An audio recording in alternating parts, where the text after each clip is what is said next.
I'm Ezra Dyer for Yahoo Autos, and this is a 1939 Ford. Now this car was beloved by bootleggers because it could look outwardly stock. You'd have a little something extra under the hood and plenty of room in back for the hooch. It's got a little more punch than what it came with in 1939. I would argue that the best car for bootlegging today is not even a car, it's a Jeep.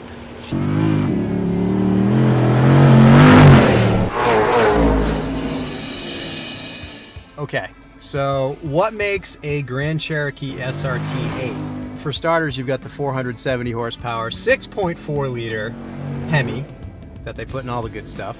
People who don't know cars will just see a Grand Cherokee. People who do know cars will see those gigantic Brembo brake calipers and say, wait a minute, that's the Grand Cherokee that does 160 miles an hour. Big dual exhaust, which located on the outboard sides now. The first SRT8 Grand Cherokee had center exhaust, which looked cool, but then you couldn't have a trailer hitch. So this actually has a tow package under there. I mean, you fold the seats down, I really think you could fit a good deal of moonshine in here. Among its unique performance features for the Grand Cherokee, there is a 0 to 60 timer in the dash. When I got into this car, it said best time for 0 to 60, 4.2 seconds. That was presumably on the pavement. I just made a run in 5.7 with no pavement. My theory about this being an ideal bootlegger car, it looks like a regular Grand Cherokee to the layman. It is really insanely fast. It's all-wheel drive. Okay, so track mode is interesting because as opposed to just traction control off, which is not really off, in track mode, it actually lets you get loose. I like it. Track mode is awesome. It should say dirt track mode. The SRT8 competes with your Porsche Cayenne Turbo, Mercedes ML63. It's sort of rare air. It's this class of strange, super pumped up SUVs that do, 160, 170 miles an hour and often have around 500 horsepower. And yet they look fairly innocuous to the layman on the outside. And that holds true for this one too. It's got big rims, it's got big red brake calipers, but most people look at it and just say, yeah, it's a Grand Cherokee.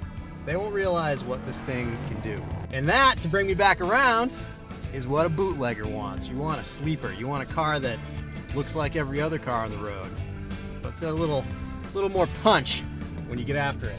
I'm just noticing those vents aren't bogus on the hood. Nothing cooler than a real hood scoop, nothing worse than a fake hood scoop.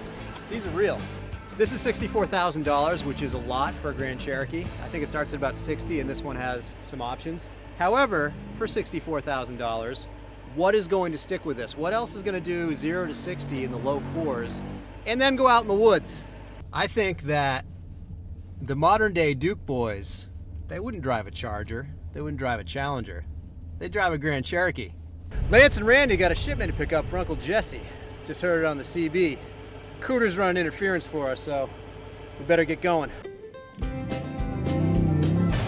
Lost sheep and shepherd, lost sheep and shepherd. It's Lance and Randy, running moonshine and trying to steer clear of the law in the old General Grand.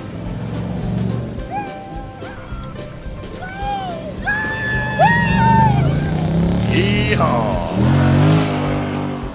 Grand Cherokee SRT8, best bootlegger car. It's American, it's got a V8, it'll lose most anything on the road, and it'll go out in the woods with a load of hooch in the back. For Yahoo Autos, I'm Ezra Dyer. Hold on! Whoever said pigs can't fly ain't never told Lance and Randy.